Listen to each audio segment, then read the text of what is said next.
Blood cells. पहला part plasma था blood का, दूसरा part blood cell. Blood cell के अंदर जो होता है ना, ब्लड सेल जो बनता है वो हमारे शरीर के बोन मैरो में ब्लड बनता है। बोन मैरो, जिसको हिंदी में अस्थि मज्जा बोला जाता है। क्या बोला जाता है बोन मैरो को? अस्थि मज्जा। अस्थि मज्जा। इस अस्थि मज्जा में ब्लड का निर्माण होता है। कैसे होता है? तो ये जो बोन मैरो होता है ना, बोन मैरो के अंदर एक स्पेशल सेल होता है जिसे स्टेम सेल बोला जाता है। बोन मैरो के अंदर एक स्पेशल सेल होता है जिसे स्टेम सेल बोला जाता है। उस स्टेम सेल में क्या होता है कि जब भी ऑक्सीजन से संपर्क होता है ना, चूंकि हम लोग जानते हैं कि ऑक्सीजन जो हमारे शरीर के अंदर प्रवाहित होती है या जाती है वो किसके द्वारा?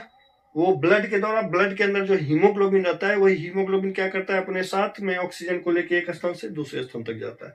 और जब ऑक्सीजन के संपर्क में बोन मैरो का ये जो स्टेम सेल रहता है, ये जो स्टेम सेल स्पेशल सेल होता है किसका? बोन मैरो का। जब ऑक्सीजन के संपर्क में आता है तो एक नया सेल बना लेता है।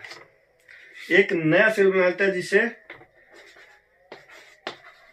हीमेटोपोएसिस, ठीक है, हीमेटोपोएसिस सेल, स्टेम सेल।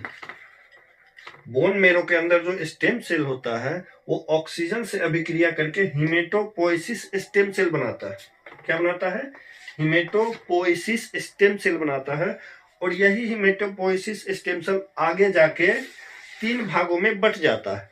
पहला भाग होता है आरबीसी, दूसरा भाग होता है डब्ल्यूबीसी, तीसरा पार्ट होता है प्लेटलेट्स। समझ में आ गया कि ब्लड का निर्माण कैसे हुआ? ब्लड का निर्माण जो होता है वो हमारे शरीर के बोन मैरो में होता है, ठीक है।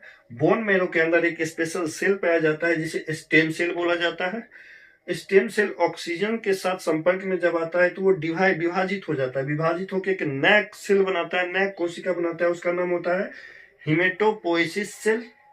और ये हीमेटोपोएसिस सेल फिर अभिक्रिया करके ऑक्सीजन से डिवाइड हो जाता है, 3 पार्ट में बट जाता है। पहला आरबीसी, दूसरा डब्ल्यूबीसी, तीसरा प्लेटलेट्स।